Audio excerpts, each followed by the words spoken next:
is Washington, D.C., and in the files of the Central Bureau, there is a story so strange in its implications that it defies ordinary classification.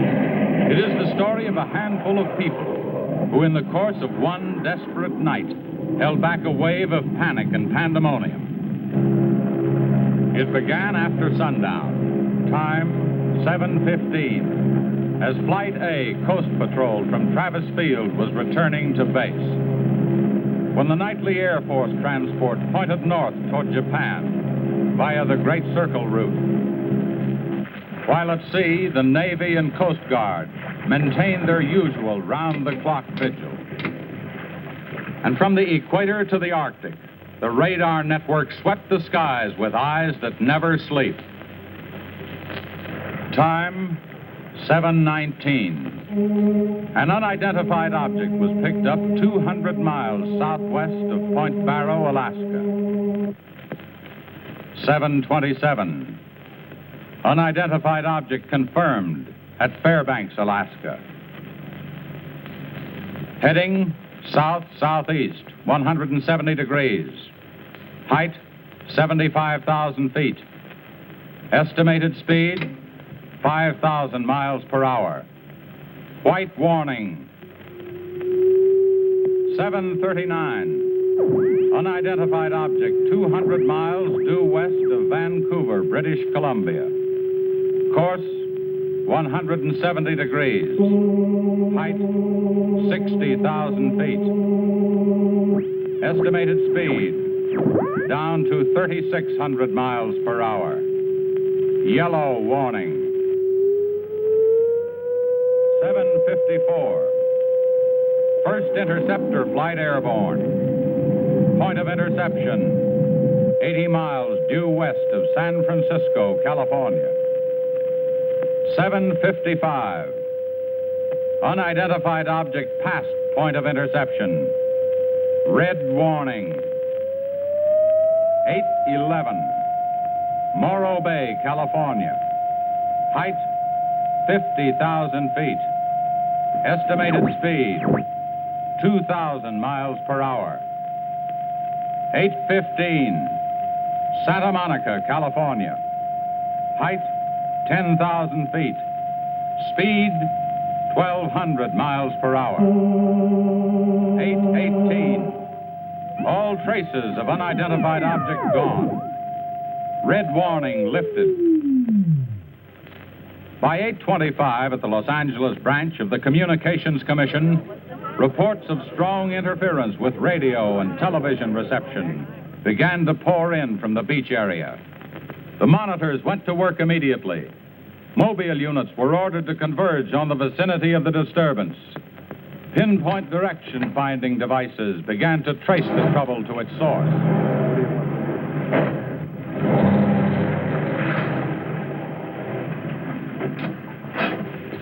This is Mobile 1, Hazen speaking.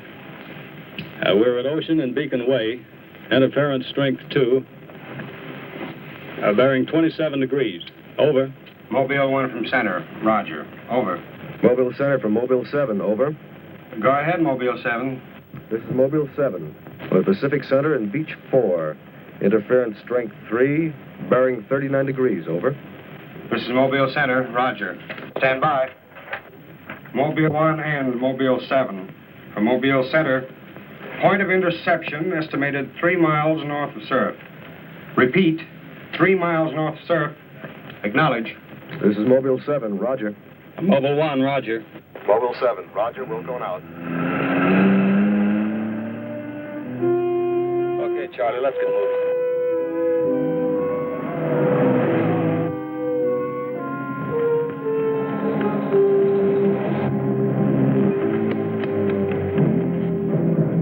Yes, what is it? Take me to a phone quick. I need an ambulance. What's the matter? My husband and Pete out there in the picnic grounds just above the beach. They've been hurt. Well, this is a communications car. I'll phone it in from here. I'm Mobile 1 to Central, over. Did you make that out, Charlie? Not a word. I'm Mobile 1 to Central. I can't reach you. Repeat. Well, they must be getting us all right. I'm Mobile 1 to Central. Have an ambulance sent to beach at Surf. Emergency. 2 men hurt. Acknowledge. Roger and out. I'm sure they'll be here soon now.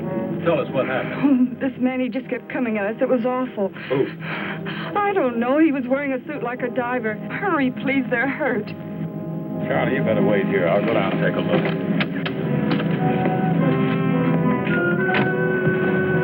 The young woman's hysteria became obvious as they reached the picnic grounds at the beach. There was no sign of the mysterious intruder, and little could be done for her husband and their friend until the ambulance arrived.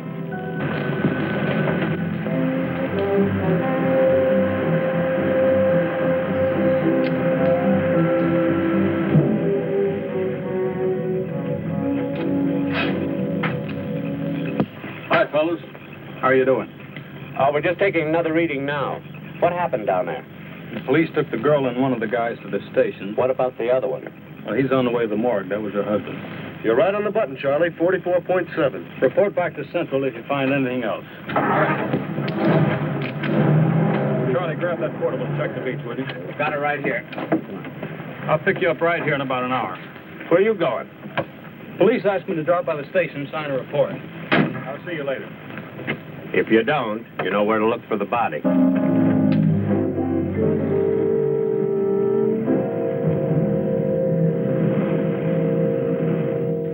Like I said, we were just starting to eat when we heard something tracking through the sand toward us. I looked up and couldn't see anything. Then Betty screamed. At what? I thought you couldn't see anything. At first we couldn't. Then this guy started toward us. What kind of a guy? How should I know? He was wearing some kind of a helmet over his head. He could have been a deep-sea diver or anything. All right. After you saw this diver, what happened? Well, we jumped up. Ed, that was Betty's husband, yelled at him to stop. But he just kept coming. I never saw anything like it. He didn't say anything. He just kept moving in. And then you say he attacked you. Well, we didn't give him a chance. Ed grabbed a piece of wood and took a swing at him. That didn't stop him. He caught the end. That's all I remember. Just because a man's taking a walk, there's no reason to slug him.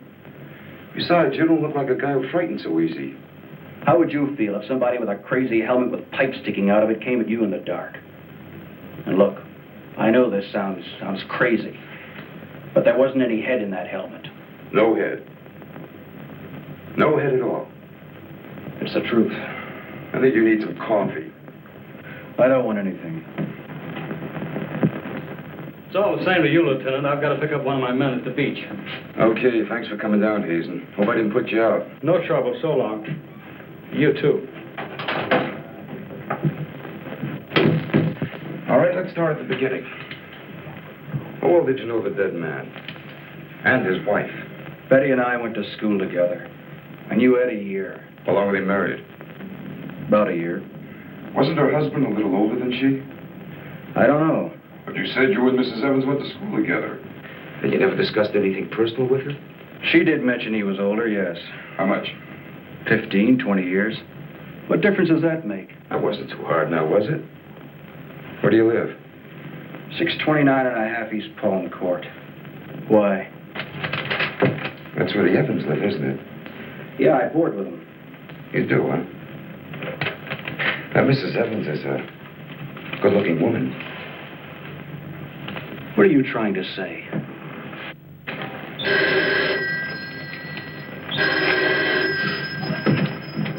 Lieutenant Bowers. Where? Yeah, I got it. I'll leave right away. Bit of murder. Near the beach. Keep an eye on this guy until I get back. What are you doing? You'll stay right where you are.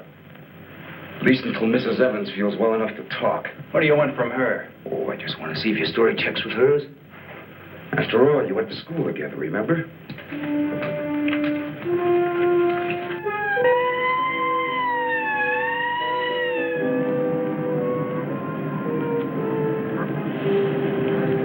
You say there were no witnesses, huh? None yet. Anything missing? I don't think so. The cash register wasn't touched. Get a breakdown of the inventory as soon as you can. What about fingerprints? Boys are working on them now.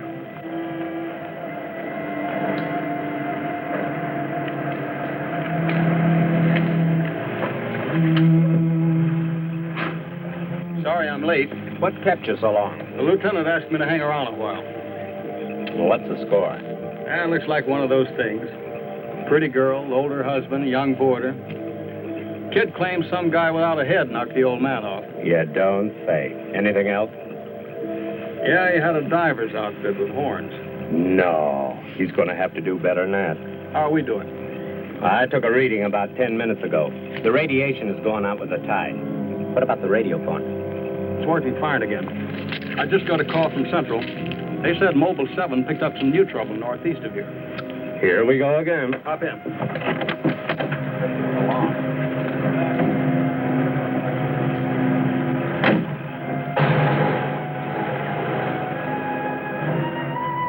Who reported this murder? There he is there. Lives next door. His name's George Nelson. Hey, Mr. Nelson. Yes, sir. Come here, will you? I'm Lieutenant Bowers, homicide. You found this body? That's right. He must have just locked up for the night when this happened. How do you know that? Well, he usually does around this time. What are you doing here? I was sitting home watching the fights on TV, and all of a sudden the thing started acting up. What has that got to do with it? Well, you don't know this set. You know, it wouldn't work at all when I came home to supper. Then all of a sudden it cleared up fine. So I thought, well, I'll get set to look at the fights again, and all of a sudden out it goes again. So I thought maybe the battery station down here was overcharging the circuit, and so I came down to take a look, that's all.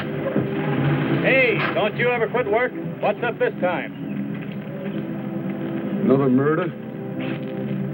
What are you doing here, Hazen? Same as before. Still trying to track down that signal interference. Hey, does that stuff work on TV, too? Well, it has been for hours. What'd I tell you? What's the matter? Seems to set one on the blink. Well, at least we know we're on the right track. How'd you make out with that boarder? You're still sticking to a story. The guy had no head. Well, I'll be seeing you. So long. Right. Come on, Charlie.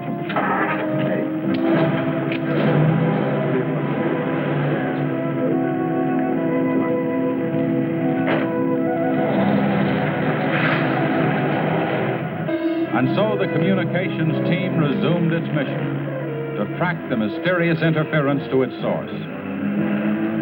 Via accurate readings taken at regular intervals by stationary and mobile units, it was determined that the disturbance was moving in a northeasterly direction.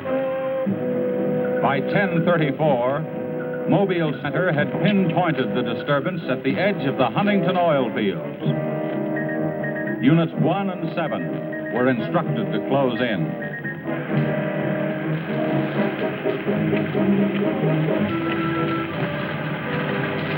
Hey, Charlie, do you see what I see? Yeah, the oil field. Let's hope our trouble's burning up. Well, there's only one way to find out.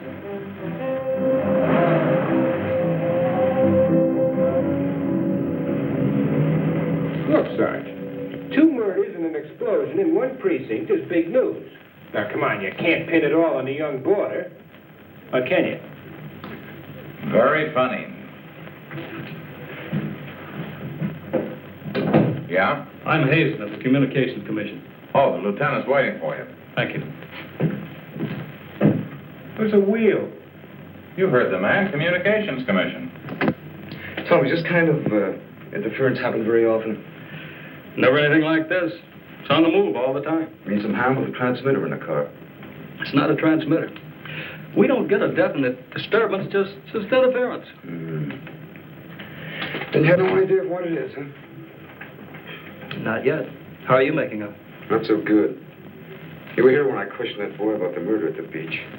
Did you get anything more out of it? Yeah. Come on with me. You might want to see this.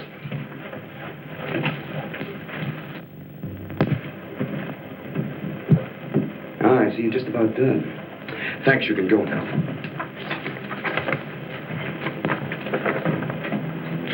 Are you sure this is what the man looks like? What do you say, Betty?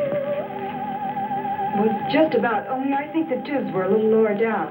And you still insist there was no head inside the helmet? I'm positive there wasn't. What about you? Well, it was dark. I couldn't swear to it. Thanks, that'll be all. You mean we can go now? Yeah, for the time being. Just stick close to home. I may want to see you again tomorrow. We'll be there. Come on, Betty. Kind of changed your mind about those two, haven't you? Yeah, I guess I have. Hey, look, bring in the old man, will you? Don't tell me you believe this story about this whatever it is. I know it sounds as phony as it ever did. But Oh, sit down, will you, please? You're the watchman at the Huntington oil fields? Oh, yes, sir. I've been with the company for over 22 years, sir. Yeah. Will you tell Mr. Hazen here exactly what happened? Well, sir, like I said before, I was just closing the gate for the night when I saw this fella coming up. I was never so scared in my life. Yes, go on. Well, it wasn't the man so much as the suit he was wearing. Well, he wouldn't stop when I hollered at him. He just pushed his way right in there through the gate and walked right up to the tank. Now, you carry a gun? Did you try to stop him? Well, he was much too close to the tank. I was afraid to shoot. So I thought I might call for help. And just as I got to the shack, the tank blew up. Oh, you should see the sight. Yeah, sir, can you give us a description of this man? How would you say he was dressed? Well, sir, like I said before, he wore a sort of flyer's not outfit with a helmet attached to it. How tall was he? Oh, he was a giant of a man. And he had tubes sticking out of that thing, that helmet he wore. Can you tell us what his face looked like? Well, sir, though he got pretty close to me, I could swear the man had no face. Now, if you saw this man again, would you recognize him? I mean by his outfit. Oh, I'll never forget that sight if I live to be 100, sir. Would you say this is the man? Wait, sure, that's him. Thank you very much. You may go now. All right, sir. Well, Hazen, what do you say now? Beats me. The descriptions check all right. This could be some kind of flying suit. High-altitude equipment. Yeah, that's what I've been thinking. Well, how do you explain that stuff about the missing head? No, we can discount that. These people were frightened. It was night. Nobody really took a close look at it. I guess you're right. But whoever he is, that outfit doesn't look like one of ours. Of course, he could have been dropped by parachute. You mean sabotage? We're checking. I think we better wire a report to Washington and see what they say. Oh, you can use our teletype. I'll tip off the LA police to be on the lookout for something unusual. Hey, wait a minute. What about the press? Oh, I don't think they know too much now. We better keep it that way for a while at least, till we find out whether our friend is still around here. Well, if he is, I think we can find him for you. My hunch is that he's carrying something around that's causing all this disturbance, whether he knows it or not.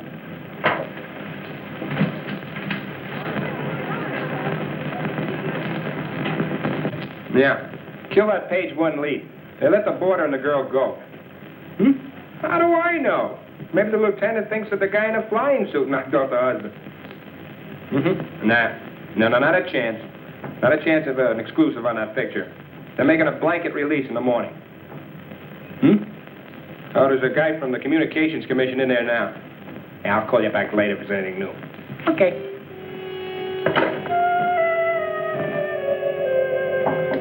Come in. Sorry to interrupt you, Lieutenant. Yeah, what is it, Jim? There's a teletype cam for you. Oh, thanks, Jim. We're waiting for it. That was fast.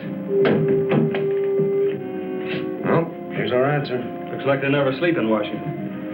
Says to contact a Major Andrews, care of Dr. Wyatt, director of the Griffith Institute. Hey, it's kind of late. Man, I'll give him a call. While you're at it, I'll go out the car and check in with Central. Okay.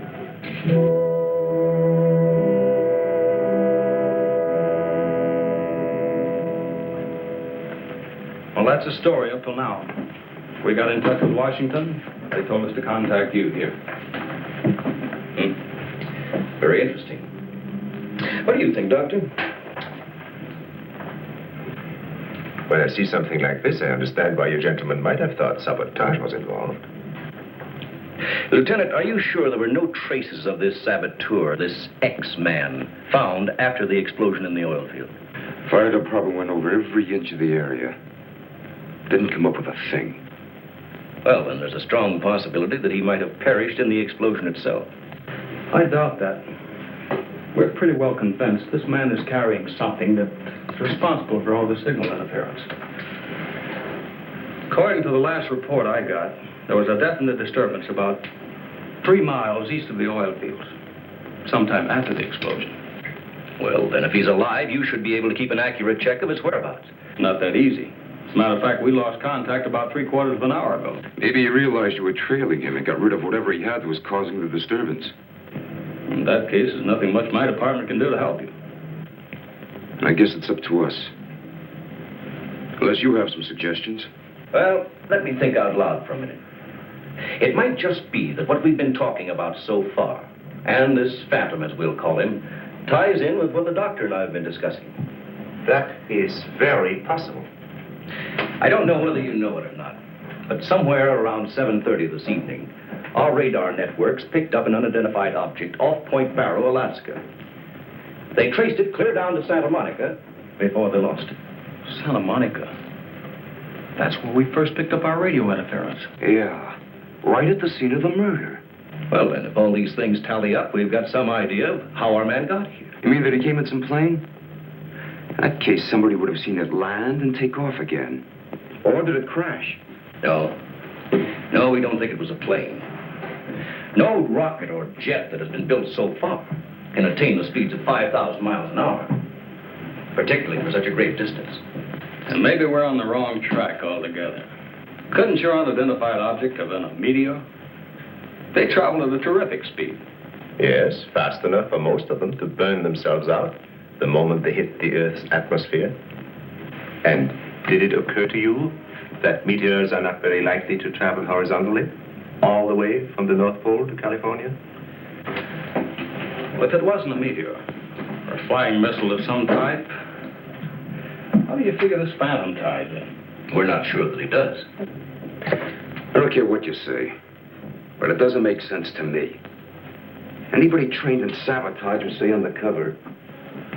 This guy's walking around in a monkey suit, killing people. Excuse me, Dr. Wyatt. Is there a Lieutenant Bowers in here? Oh, yes. What is it, miss? There's a Mr. Wakeman from the Chronicle here to see you. Wakeman here? Now, what does he want? Well, there's only one way to find out. Before you go, Lieutenant, I don't believe you have met my assistant, Barbara Randall. Well, hello. Hello. It's Mrs. Randall, Lieutenant. I'll be right back. Barbara, you know the Major? Of course. And this is Mr. The Communications Commission. How do you do? Well, I see you are working a little later tonight than usual. Yes, my husband's teaching a late class, and he won't be able to pick me up for a while. Besides, I had some work to do in the lab. Well, at least you'll have lots of company. All right. So I shouldn't have come up here. But I gotta get your angle on this Beach murder. And your whole department is shut up. Look, Wakeman, will you stop bothering me? There's nothing to say. If you got an exclusive story from that Evans Damon or Board, then you know as much as I do. Yeah, but that still doesn't explain anything about the guy without a head. Come on. Who is he? Your guess is as good as mine. You mean you let those two kids go without knowing that? I don't buy it. Well, I did. Well, then you must have an awful good reason. I bet you're trying to tie it in with that other murder. All right, Lieutenant. Don't tell me. I'll get my story somehow. Oh, if you want to know how things turn out, read the Chronicle in the morning. That's right. Now get in touch with Charlie and Mobile One and have him call for me here. Okay, honey. Well, did you come up with anything? No, we're just briefing Barbara here. It's just amazing the way you've been able to put these things together. Don't kid yourself, Mrs. Randall. It seems the press knows as much about it as we do. Well, let's hope they don't come to the same conclusions. A few lurid headlines, and every fool in the country will be seeing phantoms in spacesuits and men from Mars all over the place. Yes, I can imagine. And mass hysteria is difficult to check once it gets started. That's why we've got to move fast. Well, from the looks of things, I guess it's up to me. I'll be in touch with you as soon as I hear anything. See you. By 12:30 a.m., the dragnet was in operation. Mobile units patrolled the streets and countryside. They covered an area 35 miles square. Special and sensitive equipment was prepared for action. Everyone on the job was ready to move on the first signal from the Communications Commission. Monitor Corona to Mobile Center, strength 4. Brickyard at 160th, moving toward oil fields. Contact your units. Over and out. Units 1 and 7 from Mobile Center. Units 1 and 7 from Mobile Center. Strength 4, interference at 160th in the oil field. Moving due east. Close in. Repeating, strength 4, interference at 160th in the oil field. Close in.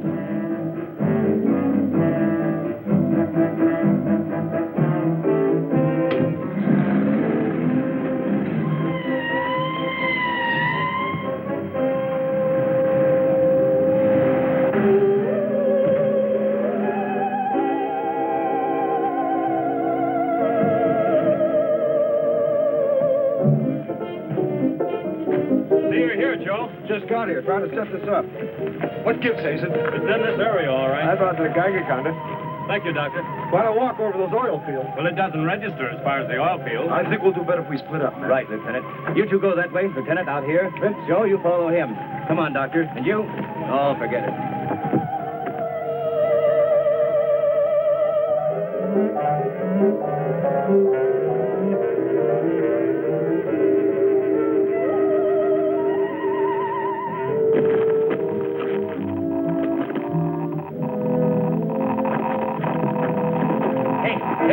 Look at this. Yeah, points this way. Hey, Joe. Joe.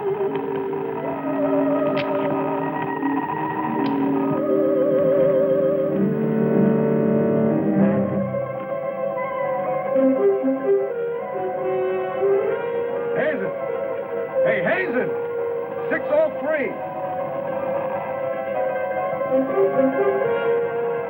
Going strong. That's it, Doctor.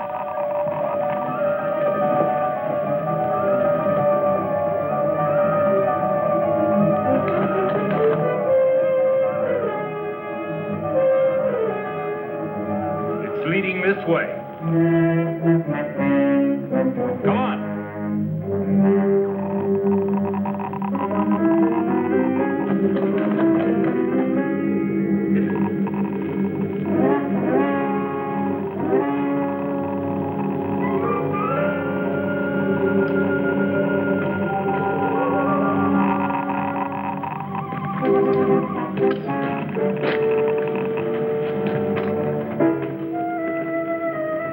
That's this way. Come on.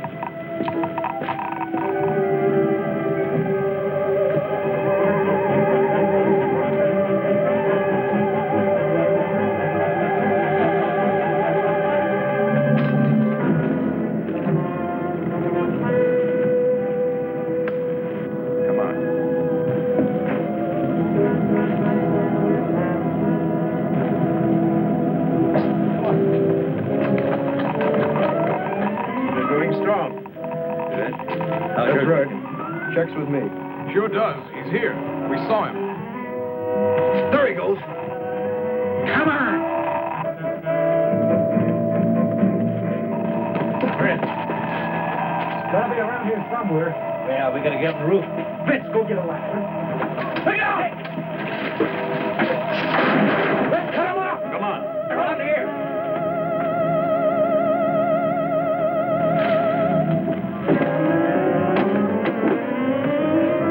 Anybody see him? There he is!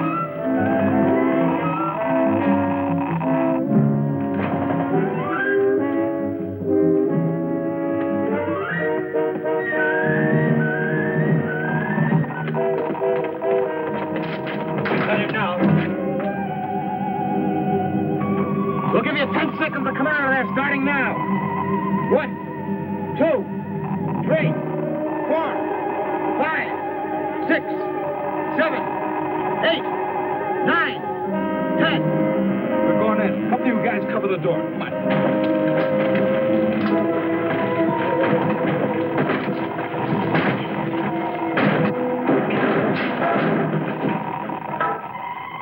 Why, there's nobody in here. Possible. We saw him come in. Maybe he went out of the window. We won't get very far. Don't touch anything till we check for fingerprints. Oh, Doctor, over here. He left his suit and his helmet. Hey, let's spread that thing out so I can get a good shot of it. Keep away, you fool. What's the matter? For your information, that's a Geiger counter, and it says hands off. I think you'd better wait outside. I just have a job to do. So do we. And I'm afraid ours will have to come first. And there's no radiation from the helmet. But look at this. So that's what's been causing all this trouble. Charlie, you know where we can pick up a lead-lined box in a hurry? Well, Mobile 7 should have one. They're right outside. I'll take a look. Hurry it up, will you? Unbelievable. Now, we all thought that this phantom might be carrying some device that was causing all the signal interference. But to learn that it's due to the very clothes on his body. That's not the only thing that bothers me. Did any of you get a good look at his face? Not me. He's too far away. Well, I did. Unless I'm mistaken, that helmet was empty. Hey, where am I going to put this stuff? Oh, put it in Dr. Wyatt's station. Yeah, we take it back to the Institute. Right. Find out anything? No, that's all right. You can handle that.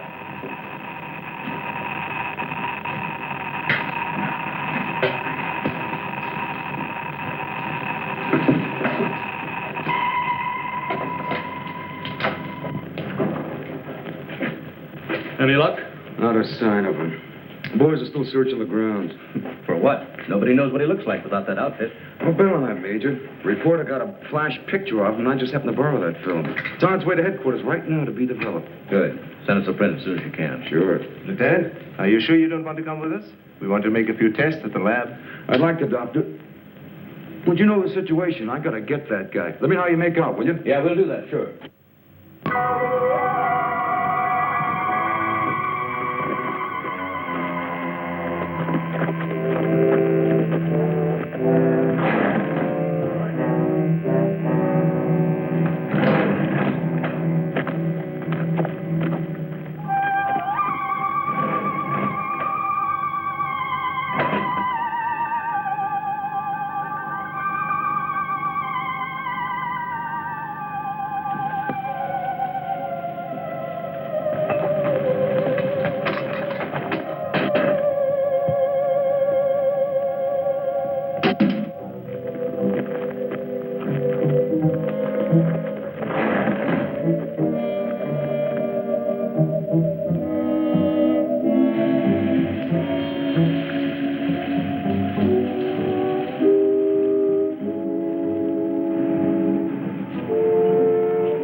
Drive in. Good evening, Barbara. Hello, Bill. I see we got here just in time. Anything new?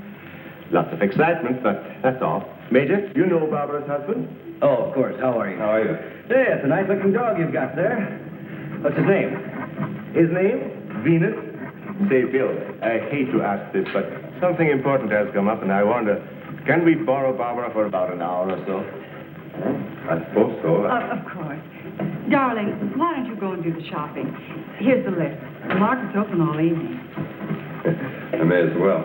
See you later, darling. I'll take the dog and tie her up. Thank you, Bill. Good night. Good night. I'll give you a hand with it. Oh, thanks, Doc. Easy now. Look out for your fingers. All right. Look out now. Don't drop it. Ben, come back here. Ben, come back here.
You were right, Doctor. There are no fingerprints anywhere. What's all this? Hey, don't touch anything. You better put some gloves on. Our friend, Mr. X, left this suit at the oil refinery. You mean you were that close to him and you didn't catch him? I'm afraid so. That's up to the police now. Hand me those shades. I want to cut up this material to work with it.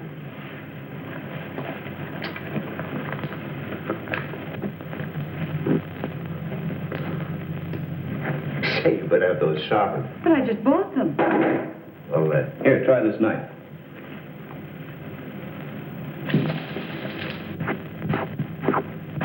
That still won't cut. Let me try.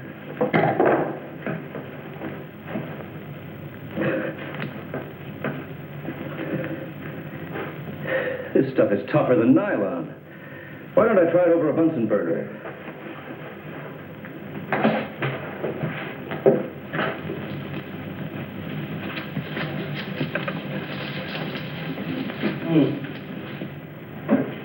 doesn't burn either. Let's take a look at it under the microscope. Look, it's magnetic. Magnetic? Here, Radioactive. And apparently indestructible. Thank you.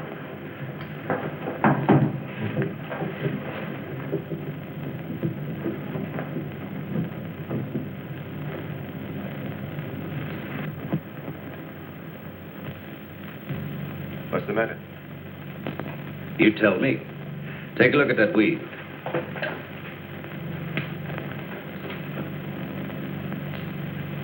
What weed? There is none. This material is one solid mass. May I see it?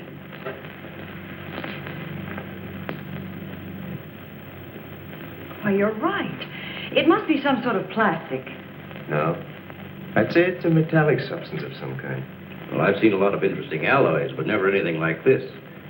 Let's try an acid test. All right. Go ahead. Careful now. We'll only take a drop or two. It repels acids like a raincoat repels water. Why, there's no reaction. Well, Major, this looks as though we were going to be here for a long time.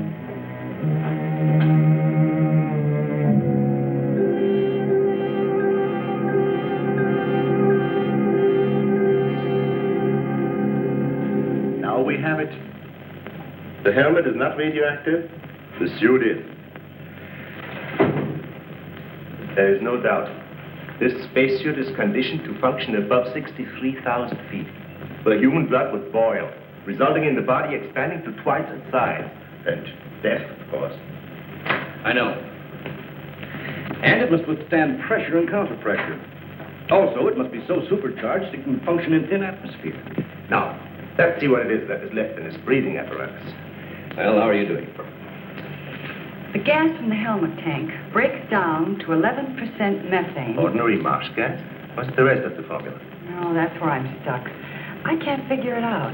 It just doesn't respond to any of the usual tests. Well, how could anyone exist on that combination of gases? You and I couldn't. But apparently someone can. Oh, Doctor, are you trying to say that our X-Man doesn't breathe oxygen and hasn't the metabolism of a normal human? I really don't know. From what we've seen, he has some physical characteristics which make him appear human. But added to them is this fabulous radioactivity that none of us could stand. I am puzzled.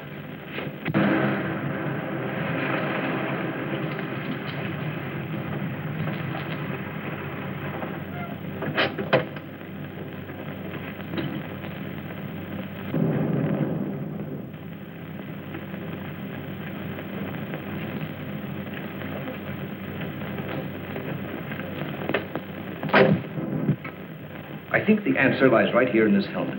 Obviously, he needs it to survive. Otherwise, he wouldn't have risked wearing it where he was sure to be recognized. As it is, he only took it off when he was cornered.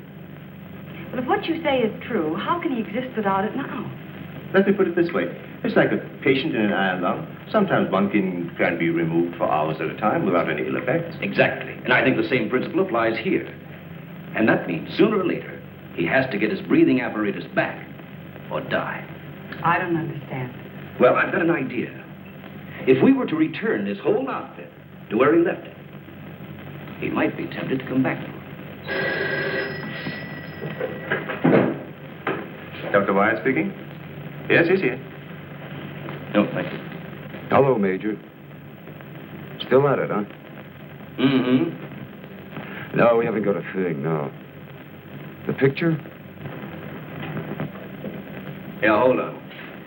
He says the picture the reporter took of our man didn't come out. I was afraid of something like that. The radioactivity must have burned the emulsion. Hello. No, we didn't find any fingerprints at all in his clothes. Did you find any? Oh, too bad. Hello? Will you wait there, please?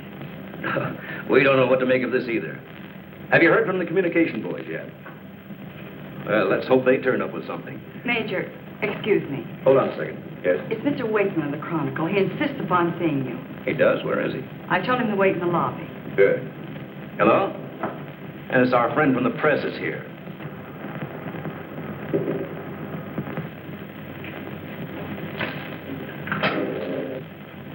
Don't worry, I wouldn't dare let anyone in on anything. At least not till we get something concrete. Right. All right, I'll see you later. Well, I guess I'd better see this newspaper man. Want to come along, Doctor? I think I will.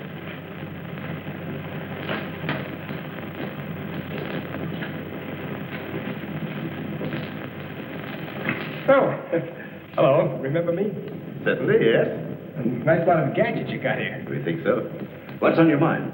Well, I was wondering if you might let me take a couple of pictures of that suit you brought up here. I'm sorry, we can't do that. Oh.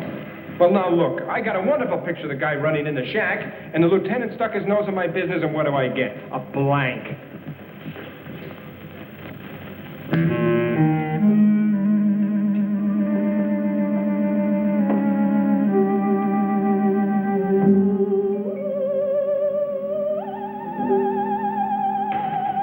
Is that you, Doctor?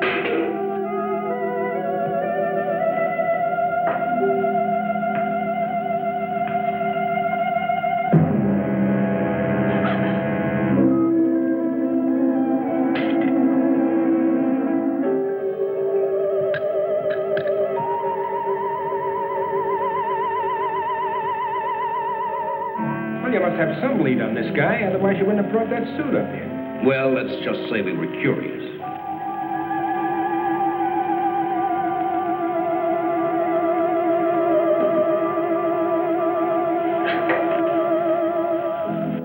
Hello, Bill. Are you back so soon? Isn't Barbara through? I don't know. If she's still in the lab, why don't you go up and see? I will.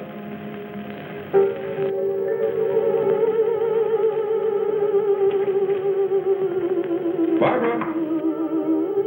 Barbara, are you in there? Bill, listen to me. I'm not alone. Someone is in here with me. I can't see him. He locked the door and has the key. I'll break the door down. No, Bill, don't, please. You better get help. You mean I've come all the way up here for nothing? I'm afraid so. Good night. Yes. Good night, Mr. Wakeman. Good night.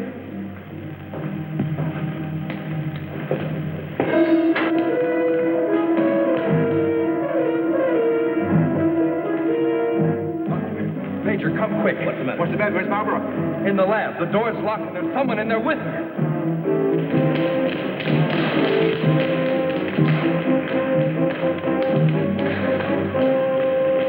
I thought you said the door was locked. It was. She's gone.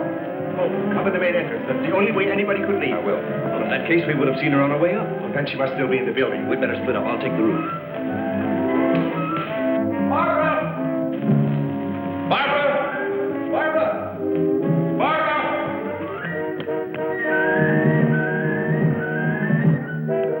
Barbara! Barbara! Where are you? Barbara!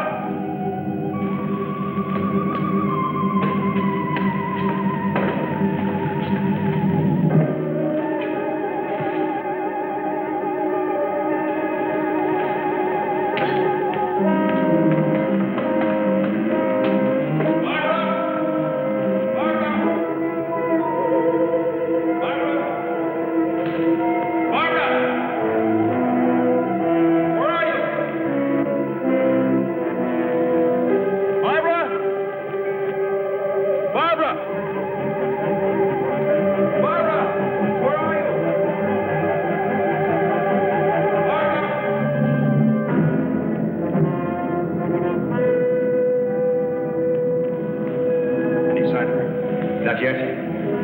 She must be around here someplace. Now, you stay here. Watch the main entrance. And I'll check the basement. All right.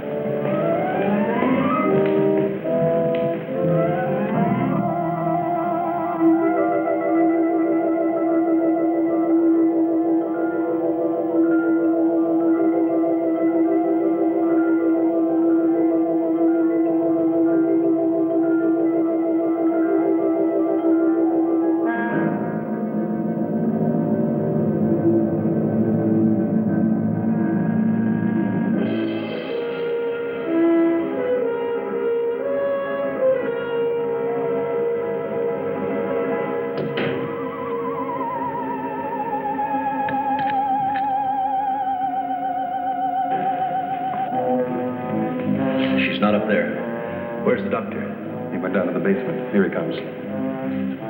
You didn't find her? No. I'd better call the police. But there's no telling what could happen to her in the meantime. No, take it easy. We're doing the best we can. But she said she was locked in, and she couldn't see who did it. Can you explain that? No, not yet.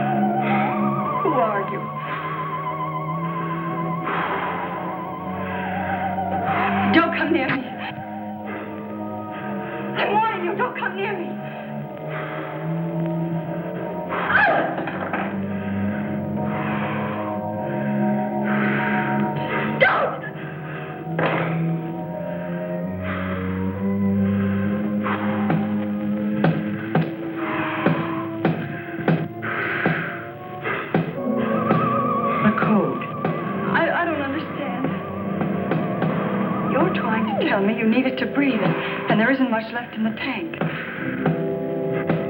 1, 1, 2, 1, 1, 2, 3.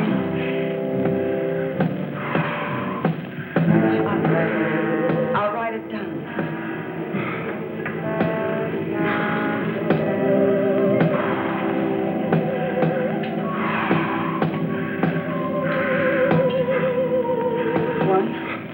One, 2. 1, 2, 3.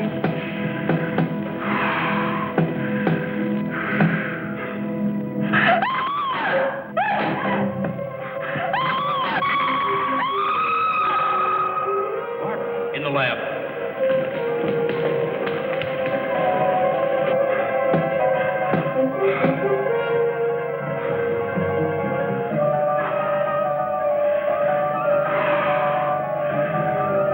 No, please don't. She's in there. Barbara! I can see his head from the ultraviolet lens. I'm sure it's over. Darling, are you all right? I think so. I'm looking for him. I just saw him, so he must be in here.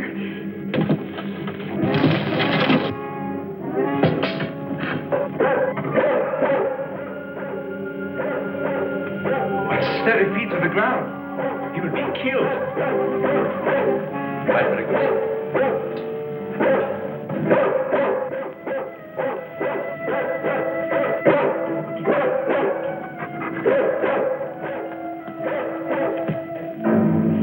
He was right there. I couldn't see him. I didn't know what to do. Come here, quick. Disintegrating. This is amazing.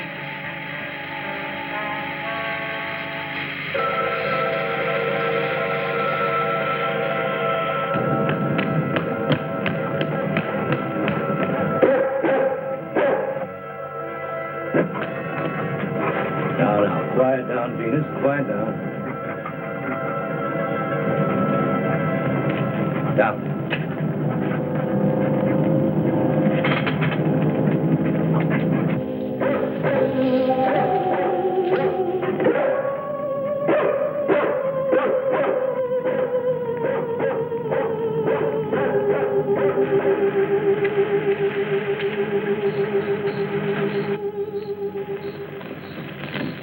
Mobile Center from Mobile 1, come in, please.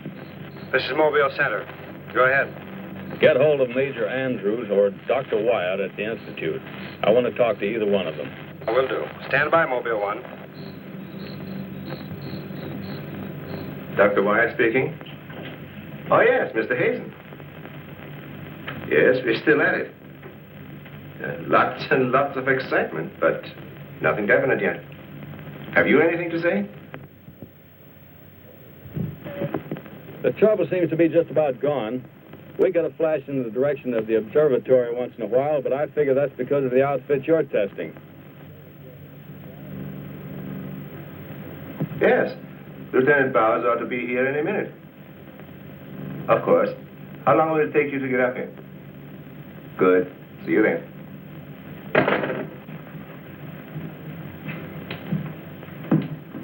Thank you, gentlemen. Put it down here, please. Barbara, putting that cord in over there. Now you're going to see. I have to resort to ultraviolet light in order to show you what little there is left of the spacesuit. As you can see, it has reduced itself to this liquid and it is in an evaporating stage. The helmet is in the lab and still intact.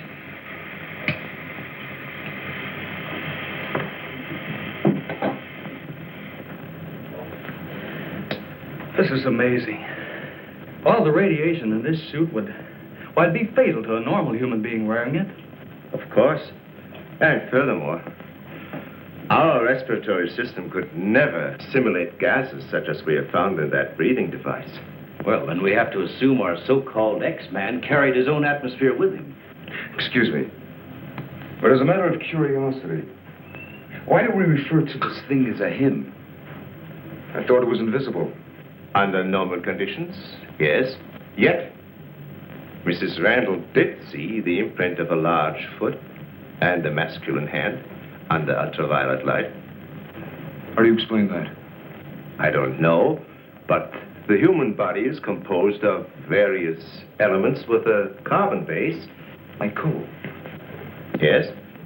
Now, suppose we maintain the same chemical composition in the body of the X-Man, but substitute silica for carbon. Silica, that's glass. Exactly. Now, it is possible that the body with such a base, if it were subjected to an atmosphere foreign to its origin, might appear invisible to our eyes. Are you trying to say, Doctor, that we're not dealing with a human being? I didn't say that. On the contrary, all the evidence points in the opposite direction. Toward a superhuman with an intelligence far superior to our own. How can you tell? First of all, Mrs. Randall saw that he has a hand with digits like our own fingers and a thumb opposing. That alone is a sign of intelligence. And he comes from a civilization that has developed adequate space transportation to enable him to travel to Earth. We have nothing yet that can reach even another planet in our own solar system. That could account for the unidentified objects picked up by radar a few hours ago. My theory is that the spaceship, or whatever it was that he came in, operated on the principle of magnetic rather than atomic propulsion, and that somewhere in the outer limits met with a condition where the Earth's gravity pulled it down and it fell into the ocean, and that he managed to save his life and reach shore. You really can pick up any type of communications interference, no matter how weak the signal may be. Sure thing. We were on his trail from the minute he left the beach. I never knew you carried such sensitive instruments in your car.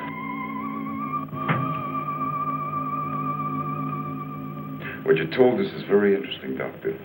But I've got to make an official report to headquarters. Are you willing to be quoted that the criminal we're after is a creature from another world? All I can say is, we know that our Earth is not the only planet capable of sustaining life in one form or another. You can quote that. All I've got to go by is some footprints in a hand. That isn't much. No fingerprints, no description, no nothing. And we're after a killer.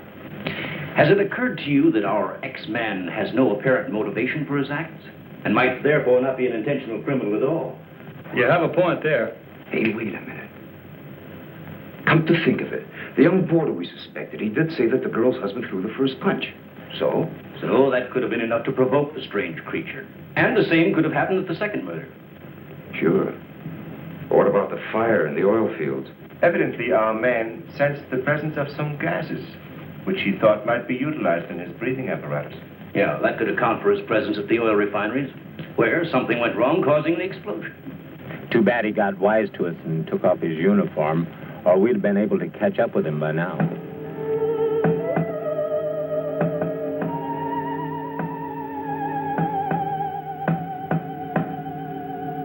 No, he didn't utter a word. But I'm convinced he was trying to convey a message to me. He kept tapping out a code. I wrote it down. Let me see that, please. Doesn't make sense. Well, it may be based on some mathematical system we know nothing about. But he was trying to tell us something. Why did he run away?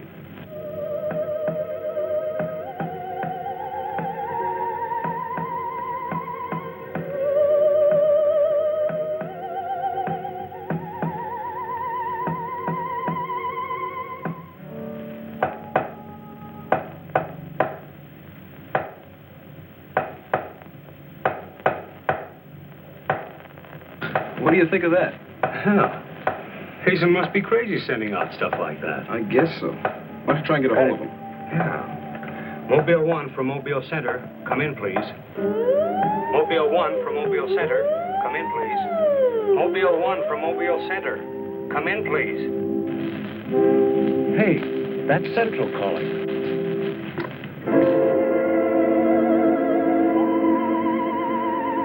You better stay here by the car. I'll go tell Hazen. Yes, Colonel Powell. Of course, I'll mail you a complete report first thing in the morning.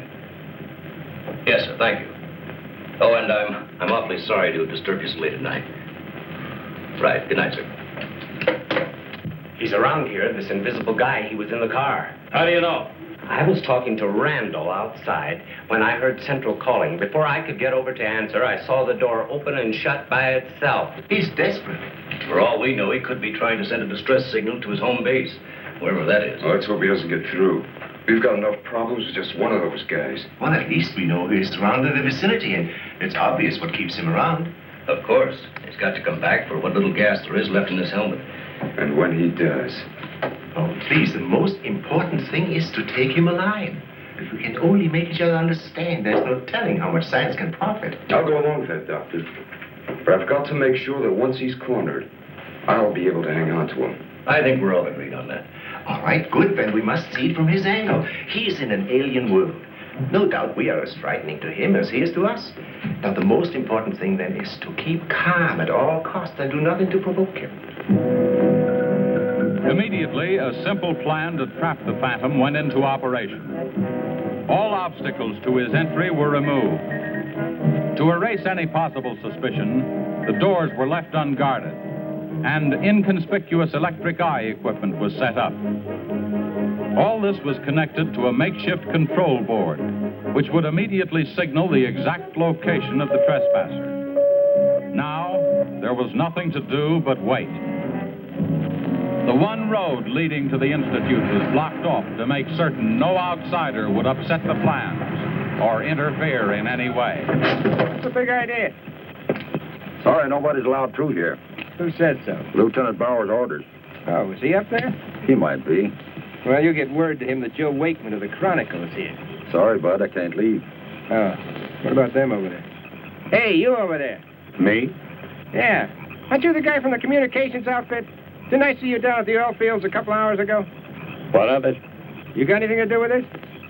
Well, you'll have to ask Lieutenant Bowers about that. How can I if he won't see me? That's a good question.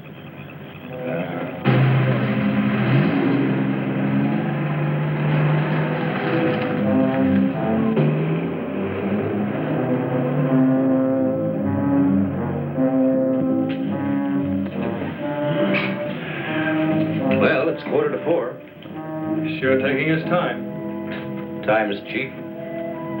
Yeah, well, how long can you sit on the edge of your chair like this? Well, dear, if we have to. I only hope this mechanism works. It will, unless he flies in between the wires. I wouldn't take any bets that he can't. Well, if everything else fails, we still have Venus here to help us. You know, I'm certain she sensed his presence before. That's why she carried on so.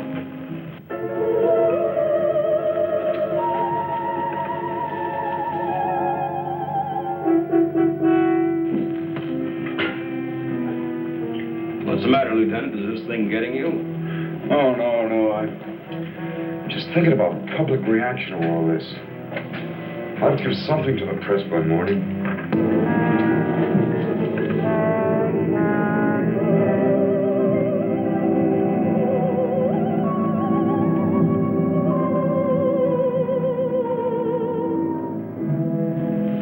You know, ever since I was a kid, I wanted to be a pilot. And then after I got my wings and had 75 missions, I thought I'd seen everything. Now, after all this, I know I haven't seen anything. He's here. The back entrance. Let's head him off. Remember, now, take it easy. Don't crash.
trying to do? Well, it's the reporter. Yeah, it sure is. What's going on around here? You guys crazy?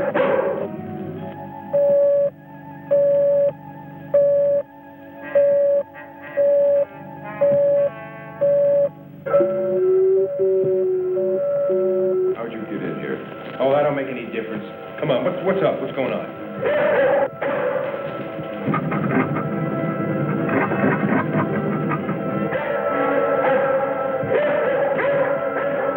Lieutenant, you better tell him. I'll reset the wires.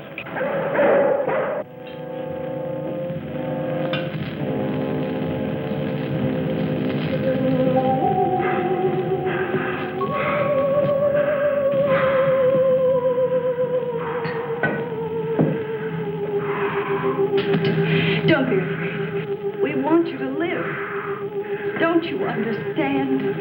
Can't you speak? Can't you say something? Anything in any language?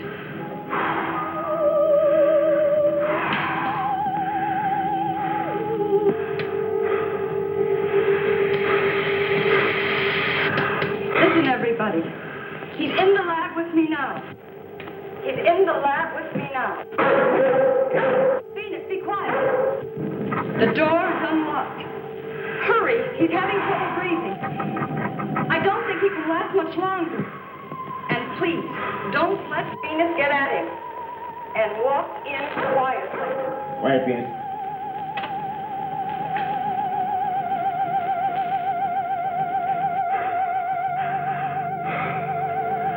It's unbelievable.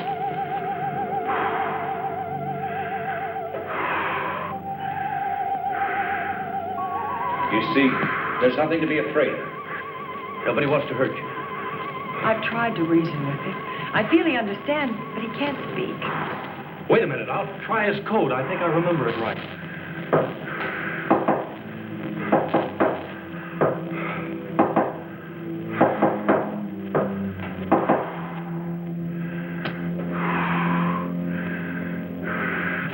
Better plug in the ultraviolet light.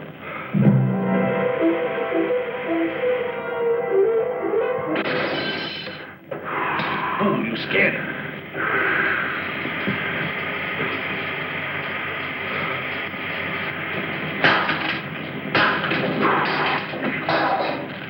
Look, there goes Venus.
Go up the ladder. Take this. I'm going after you.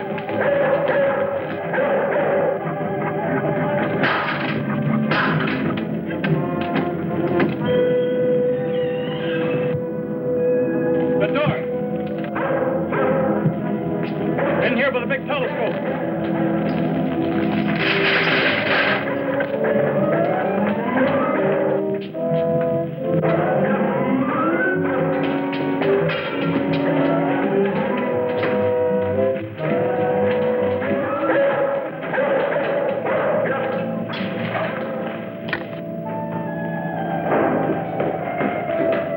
Close the dome. The switch is over there.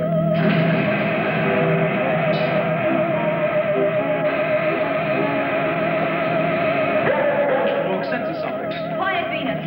Well, if he's in here, he'll never get out now. Door was closed. This is what I've been waiting for. Please, Lieutenant. This is our last chance. We have to take him alive. Plug in the lamps. There's an outlet here.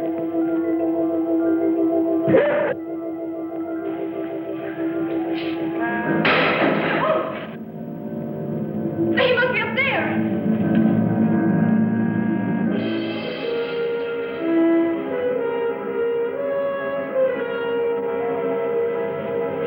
The whole bodies are gone.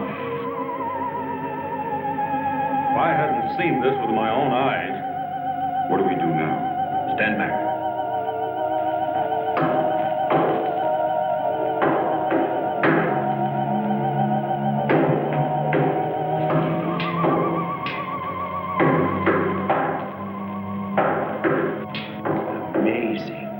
There's code again. Look. He's trying to speak, but no sound is coming out of his mouth. Look at Venus. She acts as though she hears him. Yes. Dawn can hear sounds that we can. His voice must be beyond the range of the human ear. Maybe he's screaming. He's suffocating. The glow, it's almost gone.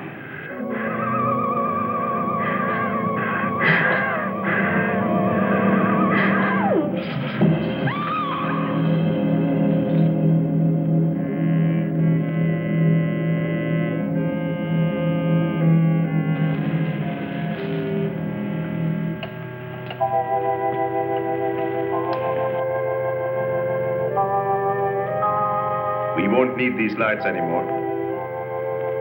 In death, he has become visible as a normal body.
So he came here, wherever from, and right before our eyes, his body went through the final phases of life.